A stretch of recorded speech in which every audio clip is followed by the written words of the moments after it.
Romanos capítulo 12. Seguimos con la serie de mensajes expositivos de Romanos. ¿Se acuerdan que dije creo que en un año más terminamos? No. Seguimos. Va a ser un poco más largo, pero la verdad que espero que para ustedes sea igual, pero está siendo de gran bendición, ¿sí? Toda esta cantidad de mensajes que hemos visto de Romanos. Y vamos a leer, aunque vamos a ver solamente el versículo 13, vamos a leer del versículo 11 al 13 y luego entrar en lo que es el mensaje en esta tarde. Vamos a leer, dice Romanos capítulo 12, versículo 11 a 13. Dice: en lo que requiere diligencia, no perezosos, fervientes en espíritu, sirviendo al Señor. Gozaos en la esperanza, dice, sufridos en la tribulación, constantes en la oración. Versículo 13, compartiendo para las necesidades de los santos, practicando la hospitalidad. Padre amado, te damos gracias, Señor, porque nos has rescatado, nos has salvado, Señor, de la condenación eterna. Gracias por cada uno de los hermanos que están aquí en esta tarde, Señor, por aquellos que no pueden estar con nosotros, como David, por estar enfermos, y otros con diferentes situaciones, Padre, que obres en cada uno de ellos, que animes, fortalezcas, pero que en esta tarde, Señor, a través de tu palabra nos desafíes, que tu palabra penetre en lo más profundo de nuestras vidas, Señor, que haga los cambios necesarios y que estemos realmente con un corazón atento, Señor, sin estar poniendo excusas o estar distraídos, sino realmente atentos a lo que tú tienes. En el nombre de Jesús. Amén. Un versículo corto, vamos a decir, con dos conceptos, ya podemos decir fácil de entender: compartiendo para las necesidades de los santos y practicando la hospitalidad. El ser humano, a través de la historia, siempre ha sido así y sigue siendo así. El ser humano busca sentirse realizado, ¿no? En forma general. Busca sentirse cómodo en este mundo, lo más feliz posible. Busca ser reconocido, exitoso, quizás. Y para poder lograr eso, no hay tiempo para desperdiciar en otros. Es el concepto mundano y de la mayoría. Tristemente, muchos creyentes también. Tratar de estar lo más cómodo posible. No hay tiempo para desperdiciar en otros. Primero debo llegar yo. Primero tengo que ocuparme de mí mismo, de llegar a cierto nivel que quiero llegar. Compartir los recursos económicos o recursos en general, eso me retrasaría para poder llegar a la meta que quiero llegar. La hospitalidad, bueno, son tiempos peligrosos, no sé, no voy a meter a cualquiera en mi casa y no se trata de eso, la hospitalidad, como vamos a ver. Pero no es tan fácil, porque eso también en cierta manera me retrasaría, porque es un gasto de recursos y no es tan fácil. Es el pensamiento del mundo, pero tristemente, como dije, de muchos cristianos que lo tienen arraigado. Se busca, como dije, en este mundo estar lo más cómodo posible, bajo este concepto que puede sonar muy, a veces, espiritual, de tengo que pensar en el futuro. Que no está mal, vamos a desarrollar eso un poco más adelante. Y voy a leerles una fracción de una nota a una persona muy famosa que un periodista le hizo. Y él dijo lo siguiente: campeón hay uno solo. Eso me inculcaron, dice esta persona, de chico. Y yo me pongo mal a esta altura de mi vida. Cuando escucho la canción, y él citaba, de Julio Iglesias, me olvidé de vivir, me pongo mal. Entre lágrimas continuó diciendo: mi vida la dediqué al fútbol de lleno, a la medicina, siempre para estar ahí arriba, ser el primero, estar ahí arriba. Entonces el periodista lo interrumpe y le dice: ¿te emocionaste? Porque él estaba con lágrimas. Y él dice: no, es que dejé muchas cosas. Entonces el periodista le dice: pero llegaste a ser un grande, un emblema de nuestro país, un histórico, hiciste historia en este país. Entonces él, con más lágrimas, dice: mirá, mi profesor en la facultad era el doctor Leal. Él también tenía la misma mentalidad. Llegó a tener un montón de sanatorios, como 7, 8 sanatorios. Él tenía la misma mentalidad. Antes de fallecer, estaba su hijo, ahí dice, él agarró y dijo, ¿para qué habré hecho todo lo que hice? ¿Para qué hice todo lo que hice? Entonces sigue diciendo, este hombre dice, uno se pasa de rosca muchas veces. Y cuando se quiere dar cuenta, dice, ¿para qué hice todo lo que hice? Uno llega grande y dice, ¿para qué hice lo que hice? Y él dice, tocar este tema siempre me duele porque vi pasar la vida. Carlos Vilardo, técnico de la selección, campeón del mundo en 1986. Ya de grande dijo esto, ¿no? Y lo dice un hombre que no conoce a Dios, pero que se dio cuenta con angustia en su vejez de que todo por lo que luchó para llegar a ser no sirvió de nada. Que todo lo que había construido en este mundo no sirvió de nada. Que todo lo que a nivel económico tenía, nada se iba a llevar. Y que cuando quiso darse cuenta había pasado la vida y había perdido cosas que él decía eran mucho más importantes. A mí me hizo pensar y yo dije, en ese momento cuando escuché la nota, dije, ay, que alguien le lleve el Evangelio. Que alguien le lleve el Evangelio, porque están, como decimos, a punto caramelo, ¿no? Para conocer al Señor. Porque llegó al punto de y se dio cuenta que hice de mi vida. Hermanos, el creyente no puede vivir así, no debe vivir así.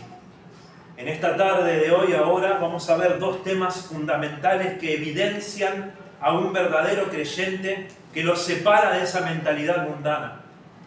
Y este es el hecho de compartir los recursos que Dios nos ha dado y ser hospitalario. Ahora, para entender este tema de forma correcta, o entender este versículo y no tomarlo de forma aislada, es indispensable ubicarlo dentro del flujo de pensamiento de la carta a los romanos, de lo que es el argumento.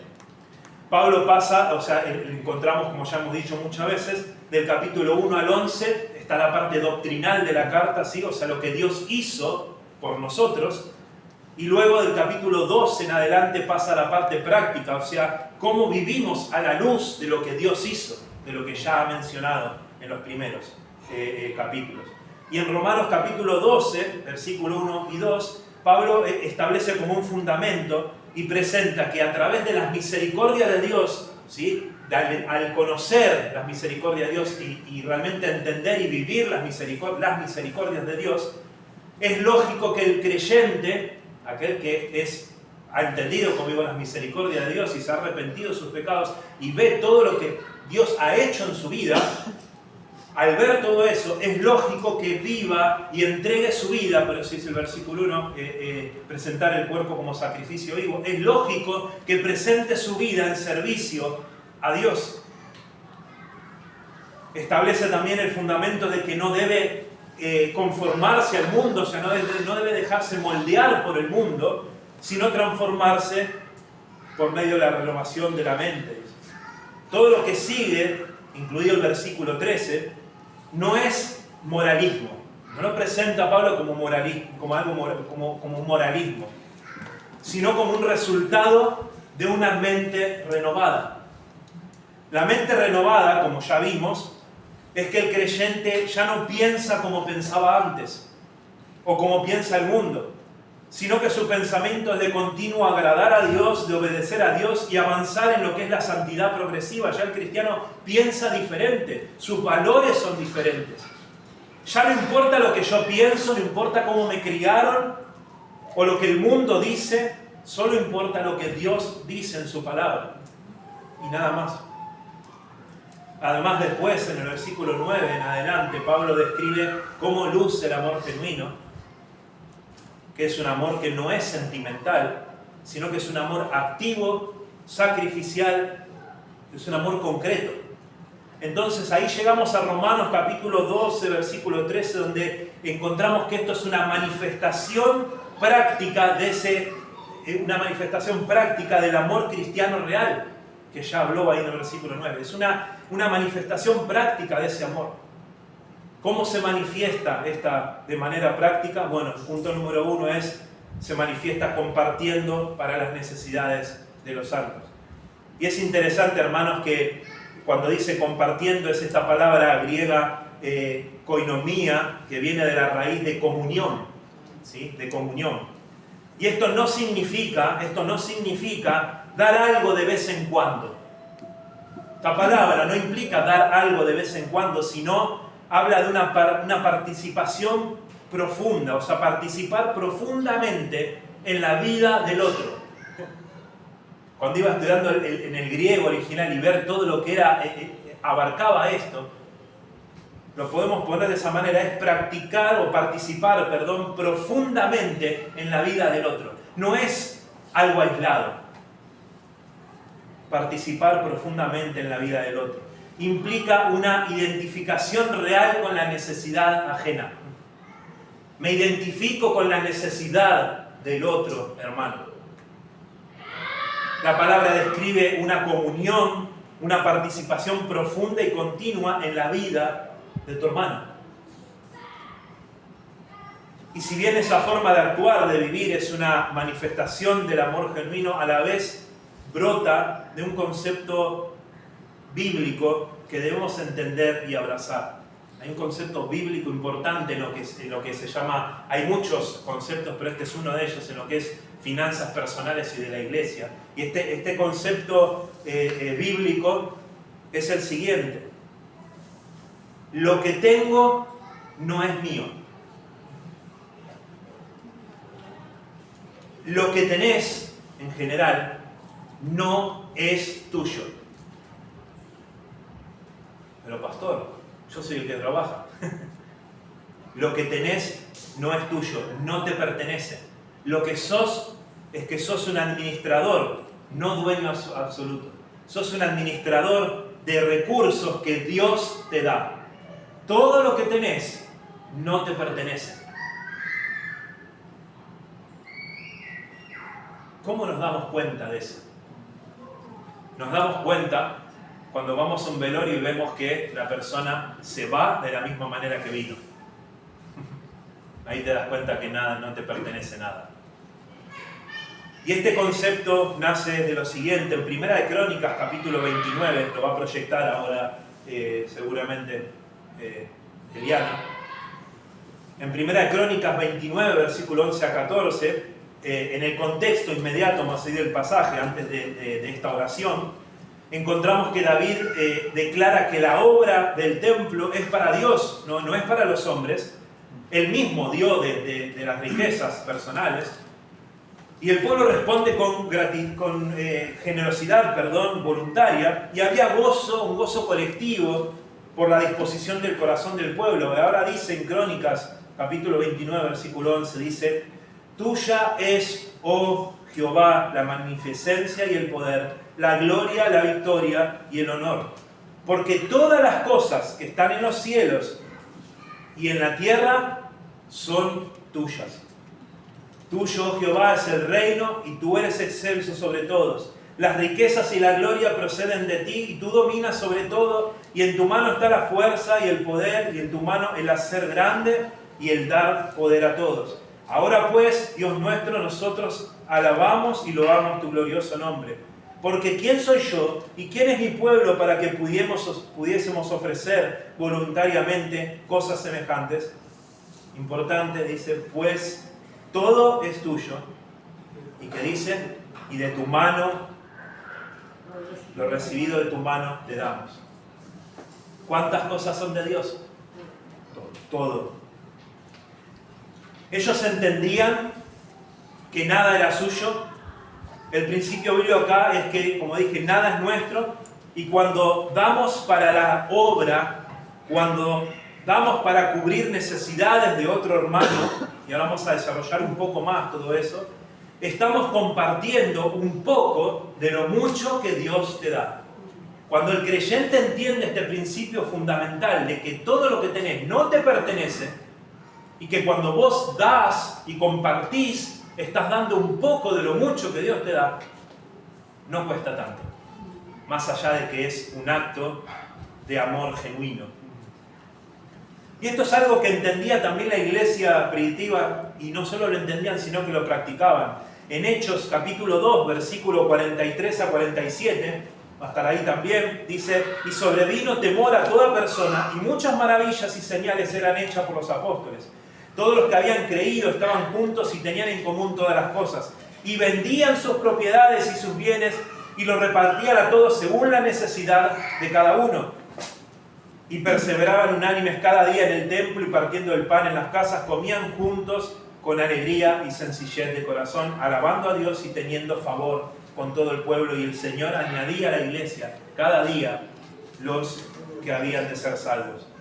En Hechos capítulo 4, versículo 32 a 35, dice: y la multitud de los que habían creído eran de un corazón y un alma, y ninguno decía ser suyo propio nada de lo que poseía, sino que tenían todas las cosas en común, y con gran poder los apóstoles daban testimonio de la resurrección del Señor Jesús, y abundante gracia era sobre ellos, así que no había entre ellos ningún necesitado. ¿Por qué? Porque todos los que poseían heredades o casas las vendían y traían el precio de lo vendido y lo ponían a los pies de los apóstoles, y se repartía a cada uno según su necesidad. ¡Wow! Siempre que leí esto me hice la pregunta: ¿cuántos creyentes hoy en día estarían dispuestos? Y no es necesariamente lo que tenemos que hacer, pero a vender una propiedad, porque estamos hablando de una propiedad, es bastante dinero. En aquel entonces también una propiedad equivalía, ¿no es cierto?, parte de un ingreso importante. ¿Estaría dispuesto si en la congregación en la que está la gran mayoría están pasando hambre? No tienen para las necesidades básicas, estarían dispuestos a vender una propiedad para ayudar a que los hermanos tengan. Me pregunté, ¿yo estaría dispuesto? No era vender la propiedad y dejar a mi propia familia en la calle. Eran personas que tenían propiedades, que tenían mucho más abundancia que otros. Hermanos, si crees que las cosas materiales te pertenecen, déjame decirte que la palabra de Dios dice todo lo contrario. Y si te cuesta entenderlo,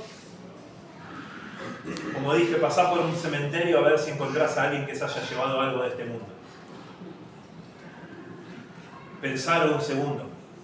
Cuán tonto es, y perdón la palabra, cuán tonto es afanarnos por acumular cosas y ser indiferente a la necesidad de otros, sabiendo que va a quedar acá. El creyente no puede vivir así.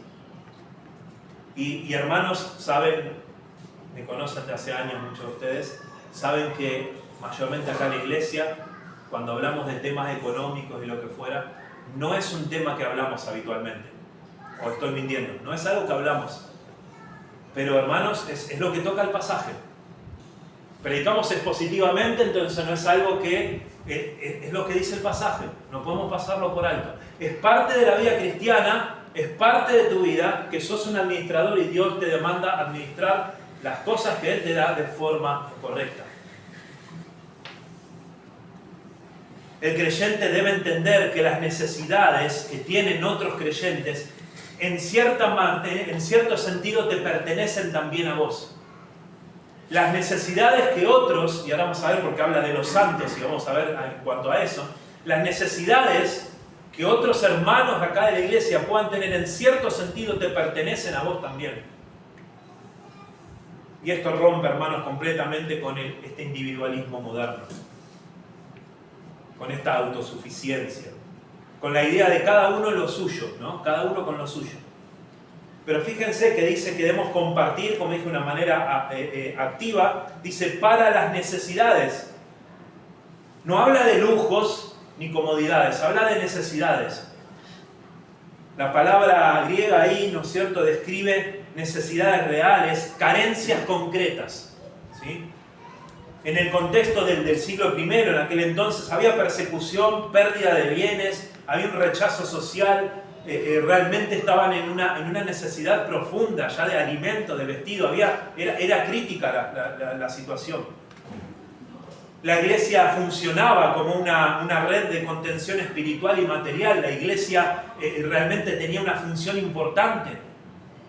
Había creyentes que tenían dinero y había algunos que realmente iban a morir de hambre si no eran asistidos. Entonces debían hacer esto de agarrar y decir, bueno, yo tengo todas estas, perdón, estos bienes y no puedo dejar que mis hermanos mueran de hambre. No puedo. Entonces, ¿qué hacían? Vendían sus propiedades y cubrían las necesidades. Hoy en día puede haber una diferencia en aquellos tiempos bíblicos a los de ahora. Puede haber ciertas diferencias. Las necesidades pueden llegar a ser medias diferentes. Pueden ser económicas, también como por ahí no tan profundas como en aquel entonces, de decir morir de hambre, pero sí de algunas necesidades básicas. Pueden ser también hoy en día necesidades emocionales, porque no es solo económico, es estar también compartiendo en ese sentido necesidades emocionales, familiares, espirituales. A veces no es, como digo, la parte económica, sino es el hecho de estar cuando el hermano necesita. ¿Saben cuál es el problema, hermanos? Que muchas veces no vemos la necesidad porque no estamos cerca de las personas. El problema muchas veces es que no vemos la necesidad de otros porque no estamos cerca de los hermanos. ¿Qué es el hecho de no estar cerca? Bueno, vivimos enfrascados en lo nuestro, en nuestra gran vida o miserable vida, depende cómo lo pongamos. Algunos van a decir, yo no tengo una gran vida, tengo una vida miserable, me la paso remándola, estoy... Bueno, depende. Sea que sea una gran vida o una miserable vida, como quieras ponerlo. Pero estamos enfrascados en lo nuestro. Tengo todos estos problemas, todo lo que me pasa, tengo acá, tengo allá, esto, el trabajo, me estoy volviendo loco, no tengo... Y estamos tan enfrascados que no miramos a nuestro alrededor que hay otros que están necesitando de nosotros. Y como digo, no es solo económico. Hay hermanos que vienen tristes. Hay hermanos que vienen cargados, que vienen desanimados, que tienen una herida profunda. Y quizás no vienen en busca de que le leas todo un pasaje, vienen en busca de un abrazo, de un estoy orando por vos, de charlar de otra cosa y tener comunión. Pero estamos tan enfrascados que inclusive ni siquiera a veces por ahí vamos a la iglesia porque tengo cosas que atender. Y no vemos más allá de lo nuestro. El cristiano no debe vivir así, no puede vivir así porque esa vida no agrada a Dios. Ahora fíjense que dice compartiendo para las necesidades, ¿sí? No habla de lujo ni nada, sino necesidades. Y se dan cuenta que, yo lo escuché de mi suegro, pero no sé si es de él, las necesidades son pocas, pero los deseos son muchos, ¿no? Él decía muchas veces, y lo desarrollaba así, ponemos dentro de lo que son las necesidades todos nuestros deseos y gustos. Y muchas veces no son necesidades. El celular es útil hoy en día, ¿no? Pero ¿es necesario? Podemos sobrevivir sin eso. De hecho, los que son... Cuando yo era chico no había celular. No me morí, sobrevivíamos igual. Había un solo teléfono en la cuadra de casa. Una sola vecina tenía teléfono. Sobrevivíamos igual, Hay tantas cosas que hoy en día consideramos necesarias y no son necesarias. Entonces tenemos que tener también este concepto de proveer para las necesidades, no de lujos, ¿sí? Pero estar atento a las necesidades. Ahora dice, compartiendo para las necesidades de los santos. Acá establece un orden, una prioridad. O sea, la prioridad es la familia de la fe.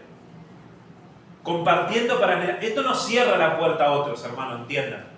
No cierra las puertas que compartamos o atendamos a necesidades fuera de la familia de la fe, no. Pero establece una prioridad. No es exclusividad, sino prioridad. El diseño de Dios en la iglesia es que somos un cuerpo, una familia, una comunidad. Entonces dice, compartiendo para la necesidad de los santos, es que, hermanos, hay una prioridad. Y es los creyentes. Tu hermano es una prioridad. Esto es lo que está diciendo acá. Porque si no diría compartiendo para las necesidades de las personas. Pero está hablando de los santos.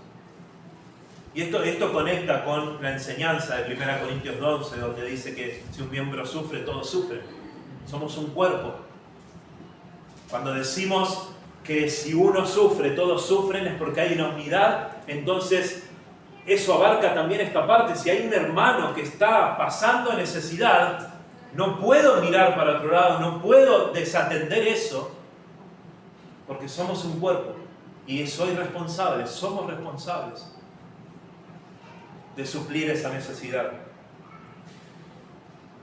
Este punto confronta, hermanos, directamente con esta avaricia, disfrazada de prudencia. Saben que el ser humano no nos cuesta nada justificarnos y ponerle ciertos matices de espiritualidad a las cosas que no queremos soltar. No, eso es tan fácil eso, ¿no? Entonces disfrazamos muchas veces la avaricia de prudencia cuando en realidad hay un apego excesivo al dinero o a los bienes. Y usamos argumentos que suenan sabios, suenan responsables o espirituales, pero en el fondo esconden un egoísmo o una falta de confianza en Dios. Por ejemplo, algo que parece prudencia es: sé que hay una necesidad, pero estoy siendo responsable. Tengo que ser responsable con esto. Voy a tomarme mi tiempo y evaluar la situación porque yo debo ser responsable. O tengo que asegurar mi futuro. ¿Qué va a ser de mí más adelante o lo que fuera? Entonces tengo que asegurar mi futuro. Entonces miro para otro lado. O no es el momento de dar. Hay que evaluar si realmente está en esa situación el hermano, realmente por qué está. Algo habrá hecho mal. No sé. Hay que ver, algo habrá hecho mal, en algo se habrá equivocado. Entonces hay que evaluar mejor, ¿viste? Porque hay que ver si después no le das la mano y se toma el brazo. Entonces hay que ser responsable.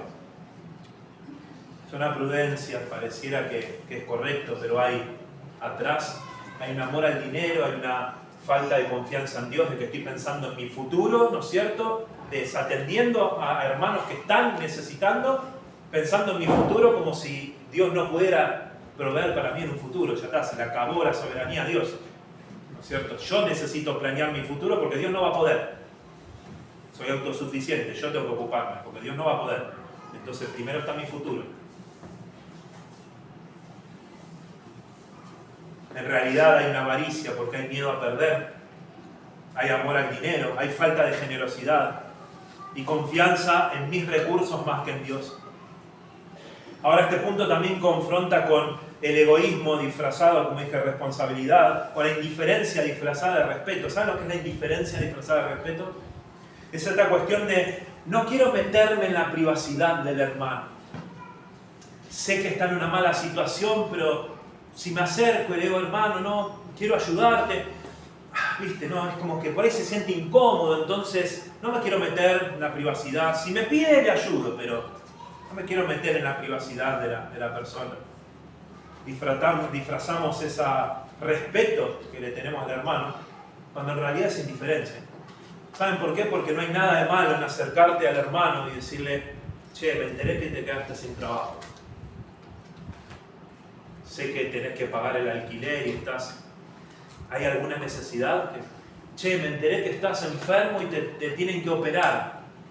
¿Te lo cubre la obra social o necesitas cubrir con algo? ¿Hay algo que podemos ayudarte como iglesia?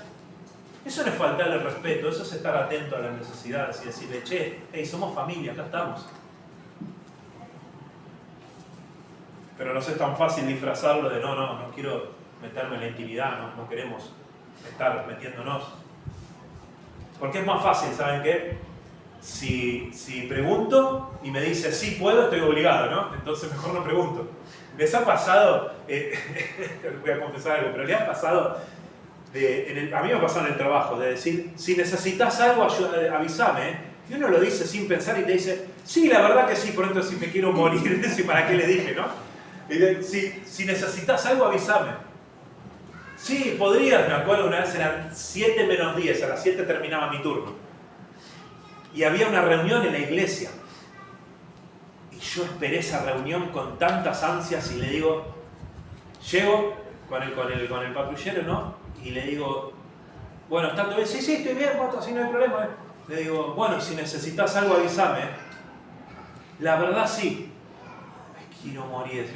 Y me dice, ¿podés cargar la moto y llevármela? Me dice, a la comisaría. Dice, yo me tengo que quedar acá esperando, dice, en el accidente. Y si vos que sabes escribir, me das una mano.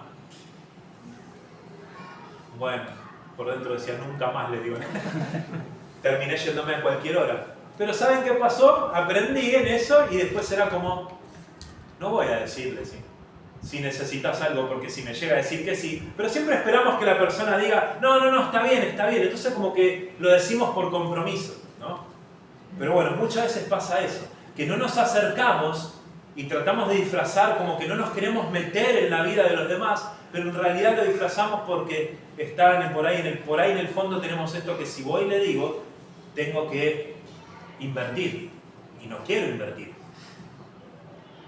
El segundo punto, hermanos, es practicando la hospitalidad.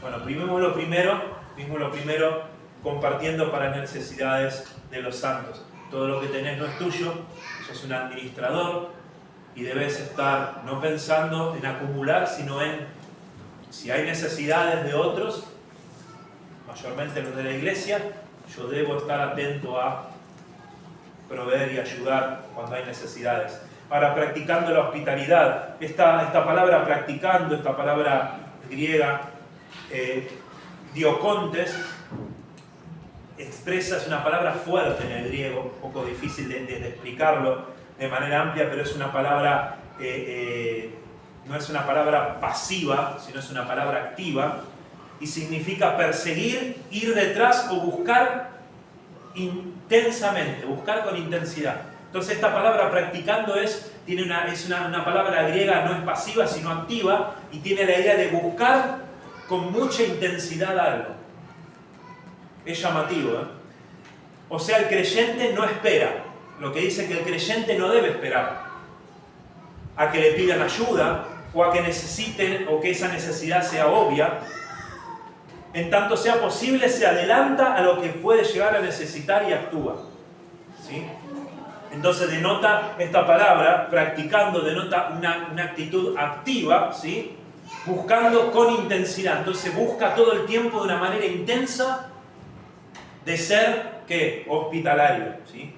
Y esta palabra literalmente es amor al extranjero. Literalmente esta palabra hospitalidad es amor al extranjero. Y hay que entender un poquito el tema. En el mundo antiguo, vamos a decir, esto era vital. ¿Por qué? Porque no había hoteles como hoy en día. Hoy en día uno puede ir de un hotel a otro. En aquel entonces no había hoteles. No es que de repente había, ¿cómo se llaman esas aplicaciones donde buscas, ¿no es cierto?, hotel. No había. Los cristianos viajaban distancias grandes y dependían de otros para ir y descansar. Entonces era fundamental esto de ser hospitalario. Hoy esa situación pudo cambiar un poco, ¿sí? Pero hermanos, debemos estar dispuestos a dar alojamiento a algún misionero que está de paso y que no tiene por ahí dinero, o ayudarle para que no gaste dinero en su estadía. O algún hermano que está en una dificultad, ¿no es cierto?, con su casa, se está sin luz hace 3 semanas y tiene nenes chiquitos, lo que fuera, o como pasó en La Plata hace unos años, una iglesia conocida nuestra que se inundó a un punto, fue una de esas inundaciones en la provincia de que salió el noticiero de todo, que los bomberos rescatando gente con barcos y con canoas y todo, y había mucha gente que perdió todo. Y ¿saben qué hizo esta iglesia ahí de La Plata? Había hermanos que vivían en otra zona de La Plata que tenían su casa, que no había llegado el agua. ¿Qué hicieron? Adivinen. Agarraron a los hermanos, ¿no es cierto?, y fueron ubicando en casas de otros hermanos hasta que en sus casas el agua bajara y pudieran limpiar y arreglar las cosas. Bueno, el hermano fulano se trajo a este o al otro, o acá o allá.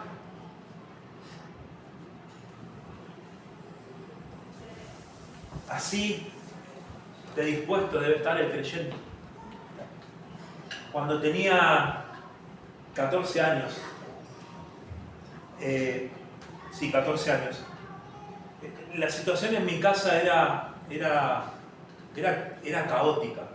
Mi hermano Martín había fallecido, mi mamá trabajaba, ellos iban a la iglesia, pero mi papá era, supuestamente había conocido al Señor, pero había 2 o 3 cositas nomás que había cambiado, pero su vida todavía era un caos, ¿no? Años después el Señor fue obrando, pero en ese entonces iba a la iglesia, pero era un caos la casa.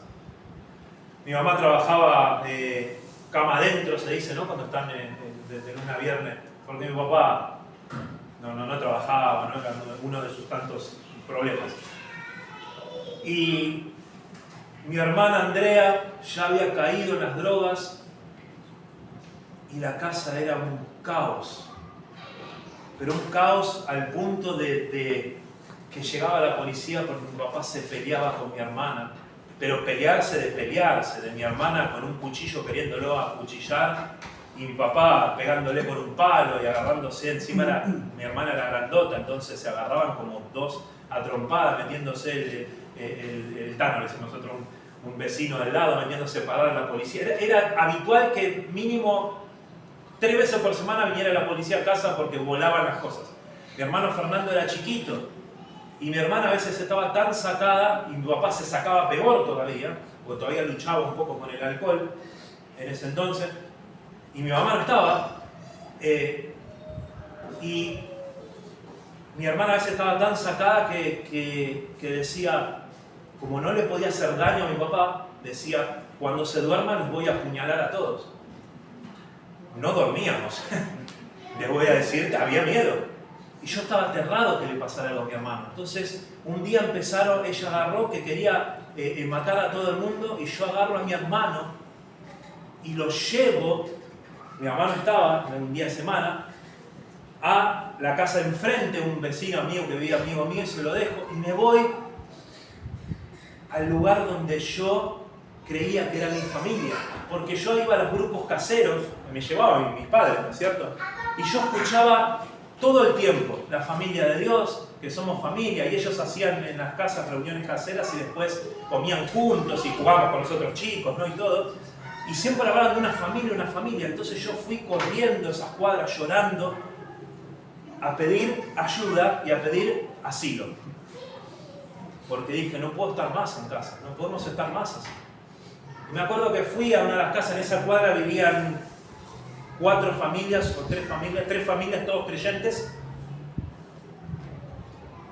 que era donde se hacían los grupos caseros, y llamo a una de las casas y sale uno de los diáconos de la iglesia y líder de ese grupo, que ya sabía los problemas porque había ido a casa un montón de veces con el pastor, consejería, o sea, ya sabían cómo era el problema, ¿no? Y le digo, mi hermana está peor, dejé a mi hermano enfrente, le digo, y tengo miedo que pase algo. Yo llorando le decía, tengo miedo. Y le pedí si nos podíamos quedar hasta que llegara mi mamá, era un miércoles, jueves, no me acuerdo, hasta que llegara el sábado mi mamá. Y él se para así y dice, mira, no es mi responsabilidad. No, es tu papá, es lo que el Señor te ha puesto, es tu cruz, así que yo no puedo hacer nada. Y yo le decía llorando, va a matar a mi hermano, si es lo que tenés que pasar. Y pum, me cerró la puerta. Fui enseguida a la casa del lado a buscar no me acuerdo, Mari, ponele, así no me acuerdo el nombre. Le cuento, lo llama al marido, vení, Carlos, ponele, no me acuerdo tampoco el nombre, hace tantos años. Y sale y dice, ¿qué pasa? No nos metamos, le dice. ¿Sabés cómo es? Hugo va a ser, dice, bueno, vamos allá a hablar con él. No, pero ya hemos ido, no. Mirá, nene, dice, ¿qué querés que te diga? O sea, la vida es dura. Yo no tengo acá lugar en casa, dice, ¿qué lo vamos a poner? ¿En la misma pieza con mis hijos? No se puede. ¿Qué sé yo? Dice, no sé qué decir. Después a ver le comunico al pastor. El pastor nunca llegó, ¿no? Me acuerdo que cerró la puerta y yo lo primero que pensé, dije, ¿dónde está la familia? Y eso es descansar. Y lo primero que pensé, dije, yo no quiero saber más nada. Gracias a Dios, yo nunca le eché la culpa a Dios, aunque no era creyente. Yo no le eché la culpa a Dios, porque decía, no tiene la culpa. Dios no fue Dios el que me cerró la puerta.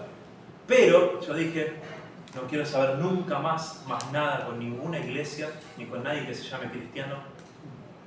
Y quedé resentido, por muchos años, por varios años. Y otra de las cosas que dije es, sin ser creyente, dije, el día que a mí me toque ayudar a alguien, yo voy a hacer todo lo que pueda hacer, porque no quiero que otros sufran lo que yo sufrí. Qué terrible, hermanos, que es ser indiferente a la vida de otros, a las necesidades de otros. El creyente no puede mirar para otro lado. Eso no refleja el corazón de Dios. Porque Dios recibe al extraño en el sentido de que Dios recibe a pecadores. Adopta a quienes antes habían sido sus enemigos. Nos da lugar en la familia de Dios. Y no porque lo merecemos, por pura misericordia. Se ve claramente en el Evangelio todo esto. ¿Saben por qué practicamos o el creyente tiene que practicar la hospitalidad? Porque fuimos recibidos primero. Porque ese recurso que por ahí tenemos para practicar la hospitalidad no es nuestro, nos lo dio Dios. Y ese lugarcito que podemos hacer a un misionero momentáneamente o a un hermano que está en necesidad, le estás haciendo un lugarcito en ese lugar que Dios te ha dado. Y sos parte de la familia de Dios y son parte de la familia de Dios. Y hermanos, la hospitalidad no es tener una casa perfecta, ni tampoco tener recursos de sobra. De hecho, cuando a nosotros nos tocó hacerlo, no teníamos todo lo que hacía falta en ese momento. A veces no vas a tener todo lo que hace falta en ese momento. Y ahí es donde debemos decir, yo voy a hacer lo que tengo que hacer. ¿Cómo lo hago si no tengo en este momento lo necesario? El cómo se encarga Dios. Nos pasó, dijimos, vamos a hacer lo que tenemos que hacer por amor y porque somos familia en la fe. ¿Y cómo vamos a hacer con esto, con aquello? El cómo se encargó Dios. Y les puedo asegurar que se encargó bien, porque hubo todo lo necesario.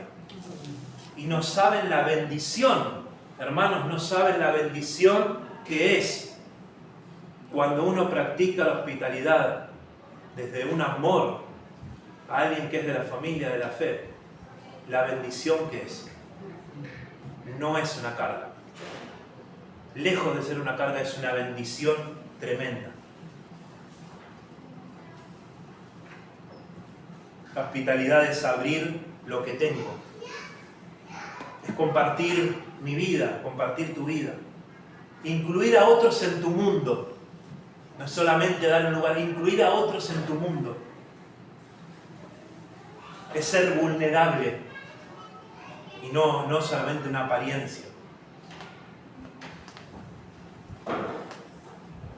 Muchos hombres, esto por ahí está más enfocado a los hombres, muchos hombres son los proveedores en el hogar, pero no son accesibles. Son proveedores, pero no son accesibles. Tienen casa, pero no un hogar abierto. Tienen recursos, pero no son generosos. Están tratando de cómo estar cada vez mejor o más tranquilos. ¿Y saben qué? Como dije, las necesidades son pocas, los deseos son muchos. Nunca llegás a tener todo lo que deseas. Nunca. O nunca llegás, es una carrera sin fin, a tener el futuro asegurado. No llegás. Te va a pasar como milagro, ¿no? Te va a pasar la vida y te vas a dar cuenta que invertiste todo en eso y nunca llegaste. Y en ese camino, en ese trayecto, los de la familia o otros, no solo las de la familia, a veces puede haber otros, la familia carnal o otros que están en necesidad y uno puede suplir esa necesidad, otros quedan en el camino. ¿Qué crees que va a decirte Dios? ¿Saben que, hermanos, cuando esté enfrente del Señor, que en algún momento voy a estar, yo quiero poder decirle a Dios, quiero poder mirarle a Dios y decirle: Señor, con mi vida y los recursos que me has dado, no solo económicos en general, mi vida en general, Señor, acá está. Hice lo mejor que pude. Esto es lo que he hecho. Y no tener que mirar para abajo triste y decir, me pasó la vida. No me di cuenta, me distraje. No hice nada. Vivir cerrado emocionalmente y relacionalmente no es una opción. En conclusión, hermanos, una vida verdaderamente transformada por el Evangelio se evidencia en una generosidad que comparte los recursos que Dios le ha dado para administrar y tiene una hospitalidad que abre la vida a otros. Esto no es opcional, no es para algunos nada más, esto es una evidencia de una salvación genuina. Esto es una evidencia de un cristiano genuino. No esperes a tener emoción para hacerlo. Decidí invertir recursos. Planificar ayudar. ¿Saben qué es importante? Planificar ayudar. ¿Qué es planificar ayudar? Esto no lo iba a decir, pero lo voy a comentar. Una vez un hermano amado me dice, pastor, la Surán 2012 que tiene, dice, ya está viejita, pide cambio. Está bien de motor, nos lleva a todos lados. Pero no me dio 2012. Me dice, métase en un cero. ¿Está mal tener un cero? No es que es pecado tener cero. Pero yo le dije, mirá, podría hacerlo. Saco de acá, de allá, anticipo, apagar, lo que fuera. Pero eso me dejaría ahorcado, pero así. Y tendría que decir, cerrar mi corazón a otros misioneros que apoyamos como familia, como iglesia apoyamos, pero nosotros como familia apoyamos a otros. Tendríamos que decir que no a muchos que a veces pasan necesidad y tienen circunstancias. No lo vale. Me lleva a todos lados. Y nos vamos a todos lados. A la provincia que tiene los stickers pegados atrás a todos lados. Tiene 300.000 kilómetros.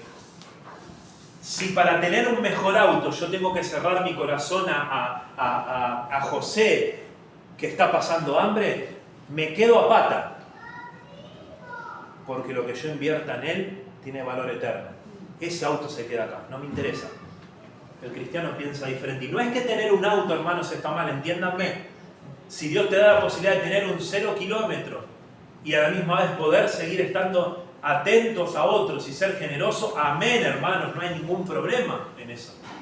El problema es cuando las prioridades son tener cosas mejores y para tener eso cierro el corazón a las necesidades de otros. Eso es un asco delante de Dios. Tenemos que planificar, ayudar, decidir, dar. Buscar la cercanía relacional. No podés cumplir este texto a distancia. Este texto que no lo podés cumplir a distancia. Tenés que involucrarte. Involucrate en la vida de los hermanos. Llamales por teléfono, mandá un mensaje, ¿cómo estás? ¿Saben qué? No puede ser que dentro de la iglesia, no digo que pase acá, pero pasa en muchas iglesias, que hay creyentes que por ahí pasan años y no saben a qué se dedica uno y el otro. O no saben casi nada de la vida del otro. ¿A qué se dedica el hermano? Yo no tengo idea. Creo que es panadero. Y después te dice, no, nada que ver, soy portero. ¿No? Y entonces dice, no, y yo de qué tal, no, ni idea. ¿Y tiene hijos el hermano? Creo que sí. ¿Tiene hijos? No, no tiene. Ah, pensé que tenía hijos. No podés cumplir con esto si no te involucrás. Debemos abrir la vida, no solo la casa. Compartir las luchas, compartir los procesos, porque eso también genera unidad, ¿no es cierto? Decir, hermano, estoy luchando con esto, ¿sabes que aprendí esto en la semana? ¿Sabes que Dios me habló a mi vida con tal y tal cosa? Eso une, eso ayuda. Discipular, si no sabes cómo, bueno, para eso pastor, quiero prepararme para poder enseñar y discipular a otros, debemos crecer. Cada creyente, después de un tiempo, tiene que poder discipular a otro. Eso es invertir también en la vida de otros. Debemos vivir con una mentalidad de reino. Vivir para servir, no vivir para acumular y estar cómodo. Y les dejo algunas cosas para pensar. ¿Mi vida refleja comunión o individualismo? ¿Soy accesible a los demás y a sus necesidades, sean espirituales o lo que fuera? ¿O soy totalmente cerrado y solo estoy preocupado en lo que a mí me pasa y lo que yo tengo y lo que yo quiero? ¿Uso mis recursos todos para mí, para lograr mis objetivos, o comparto con otros? ¿Alguien podría decir, quien fuera, podría decir de vos, en él encontré un refugio? O podría decir, me cerró la puerta en la cara. Un creyente que ha conocido a Dios verdaderamente y que ama genuinamente, debe compartir activamente los recursos según la necesidad y debe estar buscando de ser hospitalario cuando se requiera, cuando la situación lo requiera. Así vive alguien que ha conocido y experimentado las misericordias de Dios. Padre amado, te damos gracias por el desafío de tu palabra. Padre, es tan,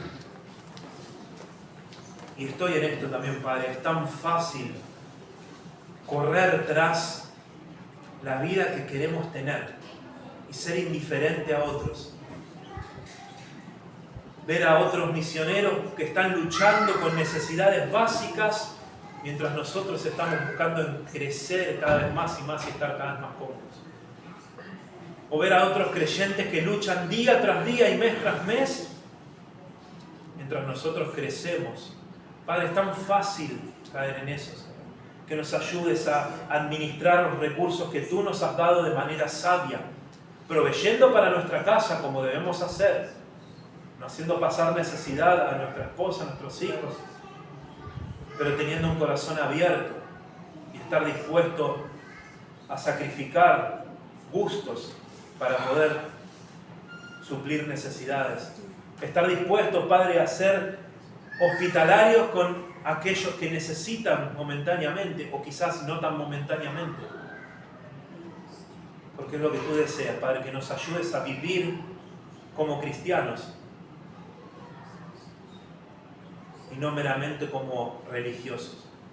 En el nombre de Jesús. Amén.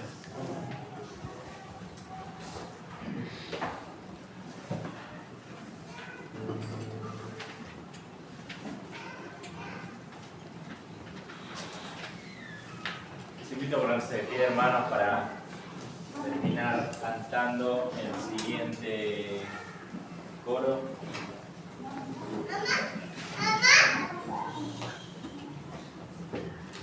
Cristo, el ancla firme y fuerte.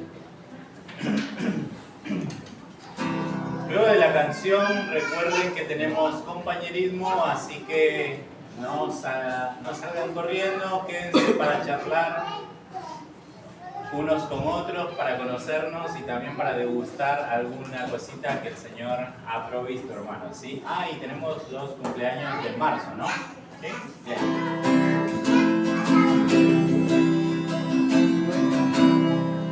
Cristo el ancla firme y fuerte, el furioso tempestad, cuando sopla fuerte lluvia y mis penas no dan más, en la pena y la tristeza.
dejamos un versículo para la semana y escuchamos el coludio y terminamos la reunión.